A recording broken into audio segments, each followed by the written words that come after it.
زي الفل. احنا عايزين نبدأ البودكاست ده بقالنا فترة، بقالنا من سنة، من رابعة ابتدائي. احنا حاليا في تانية ثانوي، فاحسبوها انتوا.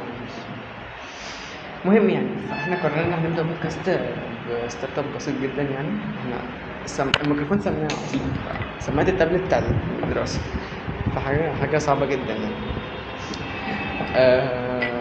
هتلاقوا عندنا الدوري الانجليزي، دوري فلوسك اكلك.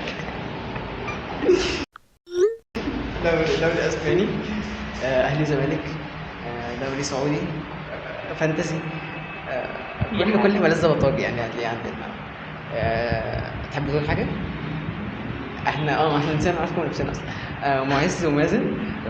بودكاست حاليا ما عملناش لوجو، ما عملناش كلام، ما عملناش اي حاجه، بس على الله. كابتداء يعني هنسميه الكوره كلام. ليه الكوره كلام؟ عشان احنا بنتكلم بس. يعني الكورة كلام مش تحليل على البال. بالظبط، احنا لا هنحلل ولا هنعمل حاجه. احنا ممكن تاخد كلامنا ده ترميه في الزباله عادي، انت بس بتقعد ساعه ونص تتبسط وتتكل على الله. واضح هو بيشجع مين؟ ريال مدريد طبعا، وهو برشلونه باين.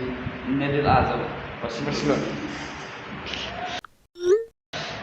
محليا أنا زمالك وأهلي. اهلاوي. دوري إنجليزي أصلا أرسنال يعني وفي في انجلترا ارسنال نوعا ما، بس مش قوي بس يعني. فاموس محمد صلاح طبعا، عشان لو تيتا وجدو بيتفرجوا علينا ما نتسبش يعني. بس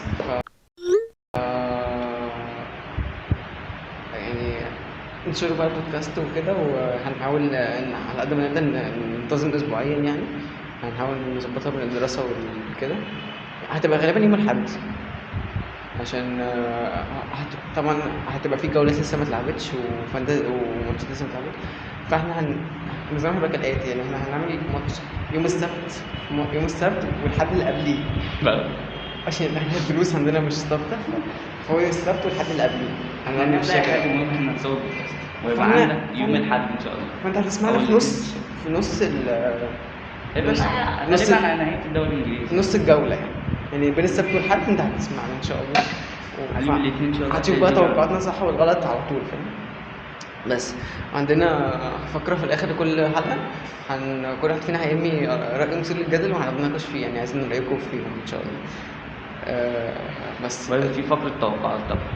مع كده الفانتزي وكده والحاجات هنظبط. شكرا ان احنا طولنا عليكم. شكرا انتوا سمعتونا. من أول فيديو كده سريع. ده قلنا بس اول فيديو 5 دقايق كده، بس نقول لكم احنا مين وكده. stay tuned episode 1.